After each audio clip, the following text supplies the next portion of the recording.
club culture. My name is Ryan Tomko, and I have the great privilege of introducing you to our speakers this afternoon. Scott Houlihan joined Toastmasters in 2012 to improve his facilitation and confidence in speaking and leading others.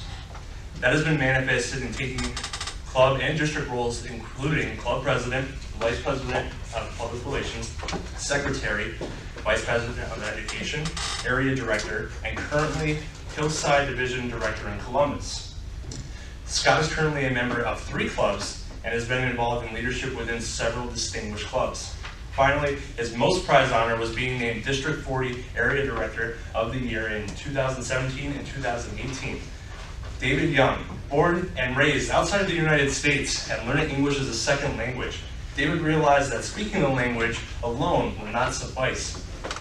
With 9 years of Toastmasters experience, David has served in multiple roles, led several TLI sessions, and competed at district speech contests since forming a corporate club at a Fortune 500 company in 2010. David is currently a member of District 10's Twinspirations Toastmasters Club in Twinsburg, Ohio, after relocating from District 40 a year ago.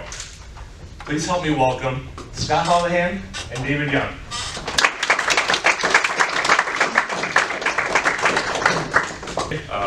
Before we start, I want to ask a general question for the audience. How many of you know what culture is? Raise your hand if you know, if you think you know. Now, how many of you have experienced different culture? Remember what Terry Washington said, experience. Okay. For me, like Ryan has introduced me, I'm not born in this country. English is not my first language, but that's not the biggest barrier. The biggest barrier for me to overcome is the culture biases. I was raised in Hong Kong. It's a thriving city south of China with over 7 million people right now. You would think in a city with so many people, you would be comfortable with people with different cultures. Quite the contrary.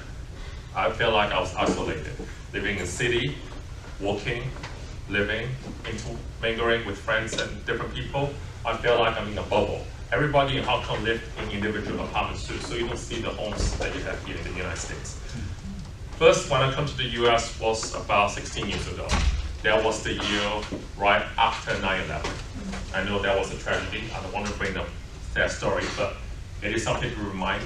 When I first came here, the year after this tragedy, every one of us was treated like an alien.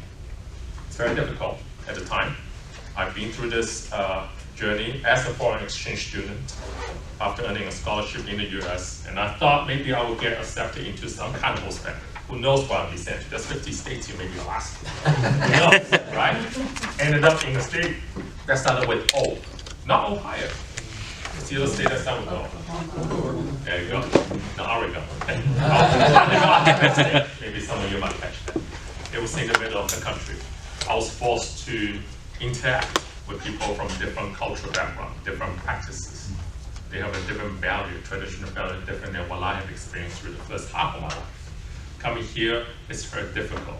This is an interesting story because my first host family was very busy. She has to work, single mom. And I'm responsible to taking care of her house while I'm studying high school. During one of my trips, she advised me to probably get some kind of transportation. At the time, I wasn't legally to drive in the US. So I had to learn how to go around, to ask, and to learn how to buy groceries. From that aspect, it's already difficult. Imagine there was a time before cell phone, no Facebook, okay? No, nothing. It's before that. I'm a millennial. I understand what that means. I know what VHS is, and she has plenty of that. It was a very different mindset back in the day. Imagine walking to a store, walking to a person, greeting somebody. My face was red. Guess what? I'm very, very ashamed of expressing myself even. I don't know how to speak up. I don't even know there's a thing called Toastmaster at that time. And being through these obstacles, one of my church pastors advised me, it's probably best for you to learn about culture by doing something, by actions.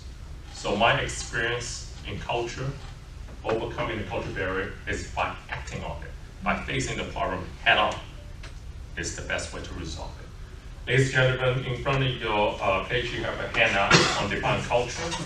And these are the summary that I want to share with the group. And if you can write down the blanks as you take notes. For my experience, I believe culture can be easily felt rather than measured quantitatively. It's the quality that matters. Feelings, quality.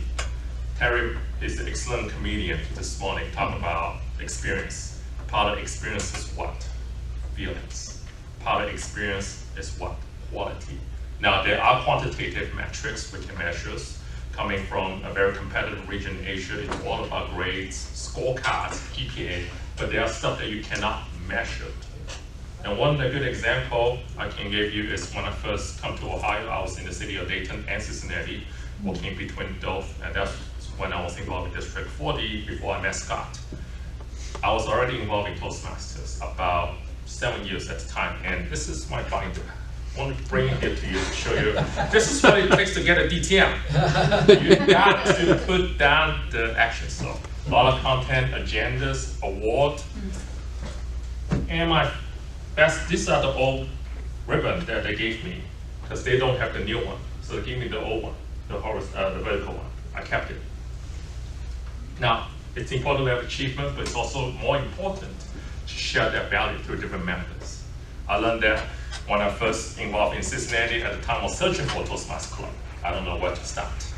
But due to my cultural background and my involvement, I was ended up with a Chamber of Commerce in Cincinnati called the Chinese Chamber of Commerce. I was a board member there, helping to facilitate trade missions, exchange students, business, networking, etc. One of the meetings, they invited me to go to a festivity that hosts one of the largest food festival called the Asian Food Festival in Cincinnati. Right now it's hosted at the waterfront this weekend. I was there as a volunteer and also to help them. And during my exchange, I come across a booth with Toastmaster on it. I'm like, wait a minute, why is a Toastmaster booth in a festivity fair? They were doing a lot of food item at the time. They weren't giving out any food. I'm like, so what are you giving out? The club on the headline said Cincinnati Tostados. Anybody speaks Spanish here? Habla español? This is a bilingual club, an English-Spanish speaking club. I got it. This is a club. I got to check it out. So I went there, and at the time they will have a vacancy to do PR because they're struggling with membership. So I went there. Maybe I can help them, but at the time looking for a club to join, not only to join but to contribute, to act, to serve. I believe that helped me. That opportunity helped me to land the chance for me to join that club, Cincinnati Toastmasters. And also I was learning Spanish at the time, trying to pick up my third language. I think this is great because through that experience, through that acting on the experience, I learned how to not only combine culture in my life, but culture through organization like Toastmasters. And I believe through my experience that culture is a blend of location, it's in the hand of location, people, values, and practices. I have already mentioned it's demonstrated through actions. Culture is something that you have to act on rather than words. And if you're good at it, people will draw to you, and you will become the magnet that cultivates group and teamwork. My experience in Cincinnati Toastmasters not only doubled their membership, I'm also able to host several events for them through the mayor of Cincinnati and also through the Chamber of Commerce, through the entire Ohio, Southwest Ohio region. That's was the time when I spent time in District 40 before I met Scott at a couple events in District 40 and now ended up here about a year. So now without further ado, I want to go into the subject about how culture relates to Toastmaster. I want to introduce Scott. I met him through a TI session in District 40. He gave us a workshop about club growth, club climate. I think culture has a lot to do with it. And with his expertise in District 40, that can cultivate club culture that can not only draw members, guests, promote membership, but also building a club quality. So without further ado, I would like to have Scott to go into a little bit more about how culture relates to Toastmasters. Thank you, Scott.